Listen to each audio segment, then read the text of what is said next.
In this video, we are taking a look at High Voltage by AC/DC. This uses a lot of riffs and ideas that are repeated throughout the back catalogue in songs such as Long Way to the Top and Shoot to Thrill. If you want to learn those, I've got full tutorials for them. And if you want to learn loads more songs from this era of AC/DC, I've done a full video on that teaching all the easy riffs from the first few albums. I'll link to that at the top and in the description, along with an AC/DC player study, which is also in the description as well. That's on my website, andyguitar.co.uk. But let's give you a demo and learn this fantastic song.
To give an overview of what you've just seen, we have an intro that starts on an E5 power chord, a D to the Shoot to Thrill chord, D over C sharp, to an A5,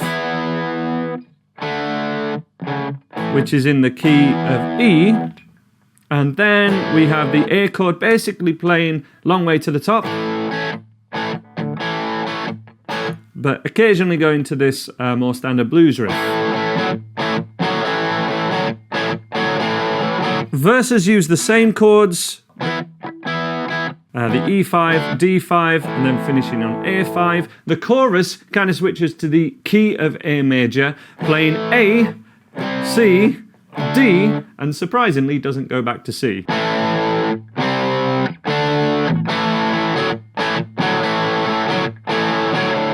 So we've got power chords throughout and occasionally some single string notes. But if you can do basic power chords, we can learn this song together. Let's have a look at this in detail now, and I'll give you some tips for playing some lead guitar over the solo parts. Let's talk about amp settings really quick and tone before we get into the lessons. So Gibson SG is going to get you closest to an Angus Young sound always. Malcolm used the Gretsch at different pickups, so it's a different thing if you're going for the rhythm parts especially, which are really audible on this first album. But anything with humbucker pickups is going to be a great option as opposed to the single option pickups for AC/DC. Plexi style amplifier, any plexi style amplifier is going to get you something like that tone. I of course use the Victory Sheriff 22, I'm a big fan of it. And my gain is right in the middle. You could have that quite a bit lower to do a true Malcolm sound. And I'm also using the Schaefer replica pedal to be able to turn my lead sound from kind of that to... It kind of gives more overdrive. Just to compare a power chord. That's with the Schaefer, and without... It's not loads different, it's just colouring the sound and really compressing it. I'm only adding that in the solos. We don't need that for the intro. The intro chords are an E5 power chord on a down, up, down. And we do hit the thickest E string a little bit on 8th note. So down, up, down, 2 and 3 and 4. D5 with fingers on the 3rd fret and 2nd fret, and then briefly to... Really just, you could do it even with a one string thing, but hit the chord D over C sharp, and the C sharp being at the 4th fret. That is our C, here's a C sharp. There is a mute between them. 2 strums of an A5 power chord with 1 finger, AC/DC style.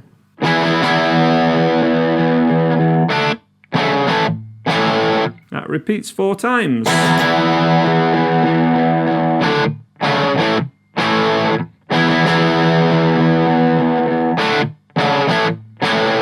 That's the intro. If you lost already and that's too difficult for you, check out this video where I show you like these AC/DC style power chords. We'll get all the basics down in that one video with a jam track to jam along to as well. Check it out. But let's move on to the start of the verse, which is an A chord.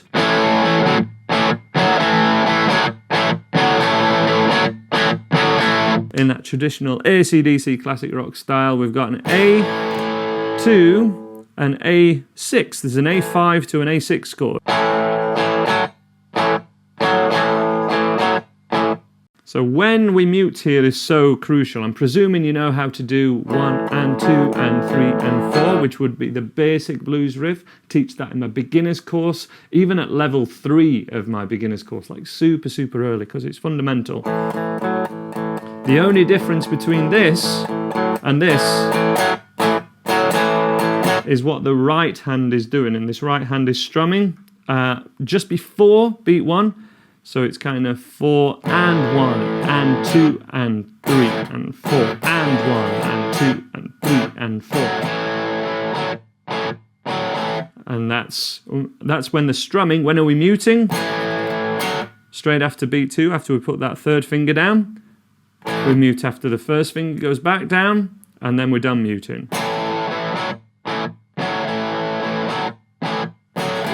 and 2 and 3 and 4 and 1 and 2 and 3 and 4 and. This does also occasionally stick to just, which is long way to the top if you want to rock and roll. It's the same riff. We've got a full tutorial for that one. That one's a little simpler, a little easier than this one. But all we really do is play that riff now for the verses at the E position at 7, 9 and 9. And then to a D5 power chord. We are playing the octave. You can play that with fingers 3 and 4 or just flatten off your third finger.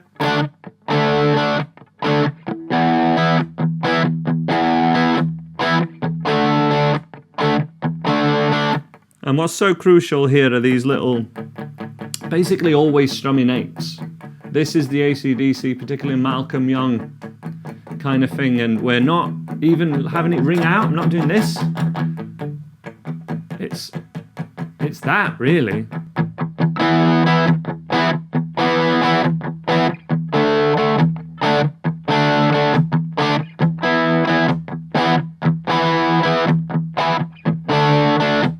We cover that really, really in detail. Spend a lot of time building that out from the ground up in my long way to the top if you want a rock and roll video. More help with it there. The little tricks in this one are a little...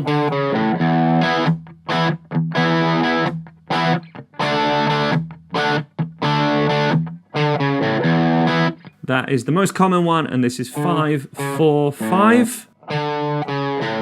Basically like the intro, right? But it's... 2,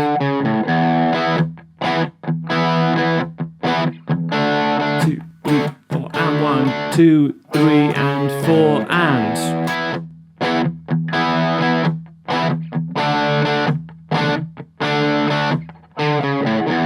If you're a real nerd at this stuff, there is another one that goes... And that's the second one that happens in that first verse. That is... 5, slide to 7, and then 7 on string 4.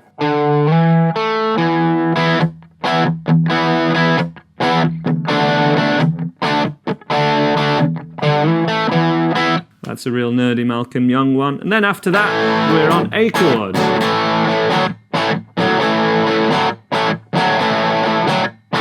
The lead part to the verses is such a crucial Angus Young lick to get down. It's this minor third to major third, pure Chuck Berry, pure rock and roll, 50s rock and roll really, but played with high gain. I'm going to add my Schaefer replica. So when I strum one A chord, that's how long it rings out for. That sustain is so important so that you get, so that you hammer on. so that your hammer on and flick off riffs kind of all ring out. But this is the riff.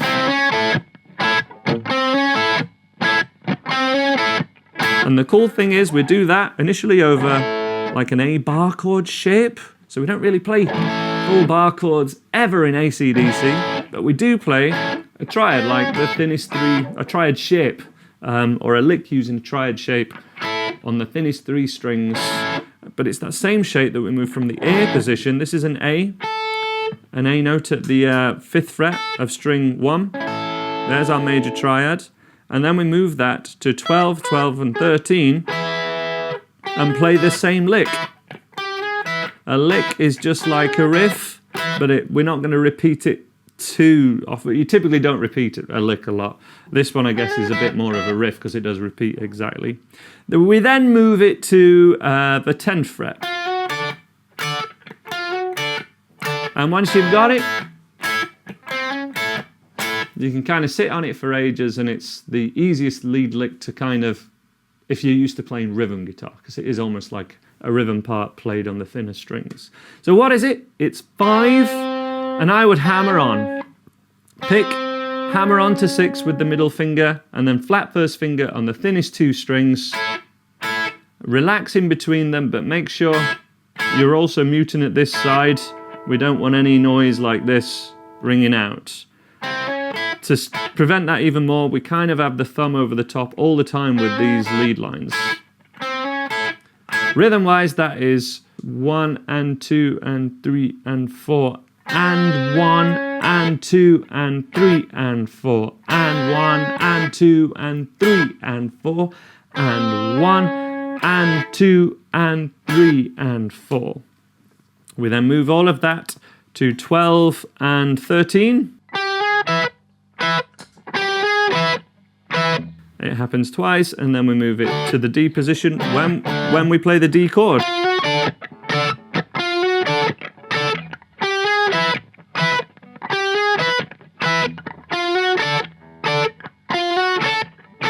And then it moves back down to the A position when we're on the A chord. It's basically a chord-specific lick. Let me show you a clip from that intro I played now, just to show you that bit in isolation.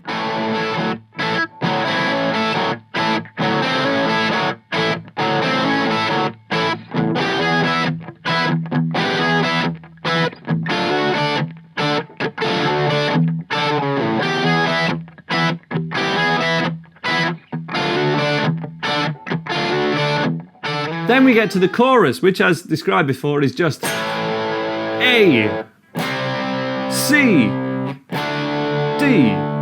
It's a shame they didn't go back to C, really, isn't it?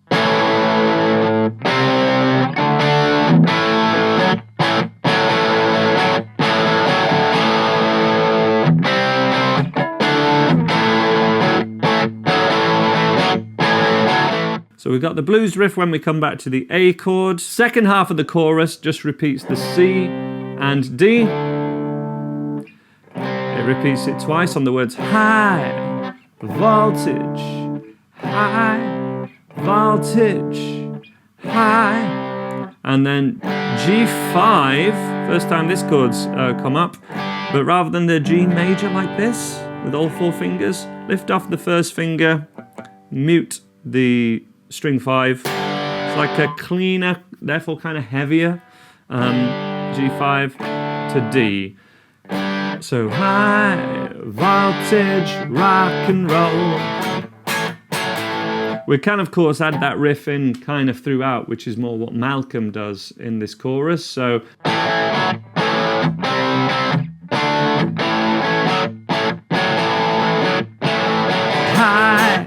voltage rock and roll.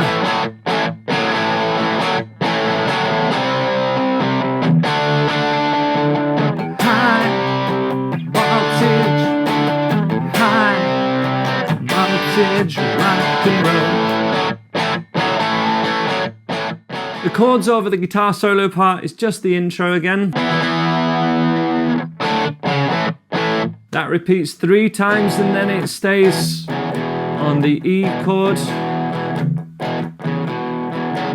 on the same riff as we did with the A, and then we're at the final chorus again from a rhythm point of view. Then we need to play a solo. I recommend improvising something in the style of Angus Young so that we're getting his licks under our fingers but kind of moulding them into and acquiring them into our general playing. The whole thing is just all E minor pentatonic position 1. So the whole thing uses the one scale that I can pretty much guarantee everyone watching this video knows. Therefore, we're learning how does Angus play kind of this. And one thing that he does a lot is uses cycling licks and repetitive phrases sticking around certain things. One that I think we should certainly get down note for note is the first couple of bars. So this is got a bit of a boogie to it, that, to say it's so simple. Bend up 14. 12, 12, 14, 12, 12, 14. The easiest cycling lick we can use to get all you guys watching this video play at speed is a flick-off lick, which is used all the time by Angus at 15, 14, and 12, but we have to have all 3 fingers down when we first start that lick because we're going to pick, flick off, and flick off. And it sounds like this. And that works great over.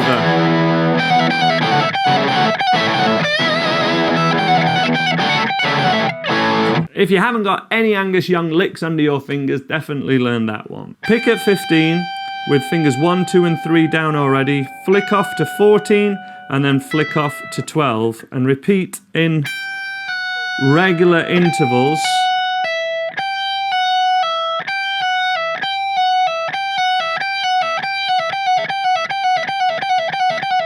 And probably end, if you can, on a bend of 15 up a whole step.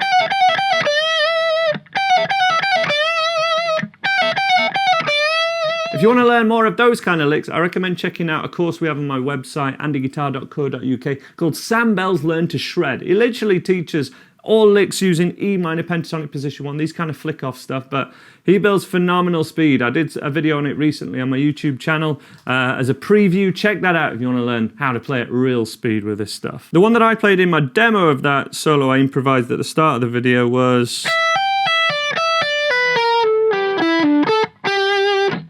and that is a blues scale kind of thing. So based on the E minor pentatonic, but pick 12, hammer on 15, flick off, back to 15, and kind of...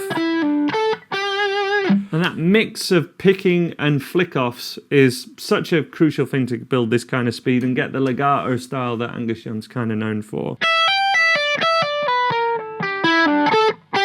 There's so many of those notes you could play just with the hammer-ons as well. Something to check out. And also, finally, you've got the more kind of standard Highway to Hell. A bit of that works as well. Surely you guys have covered bend up of 14 and then 2 strums of the thinnest 2 strings. 1, 2, 3, 1, 2, 3, 1. Those are kind of essential Angus Young licks. Let me give you a bit of a demo of that now, kind of while it's all fresh in my mind.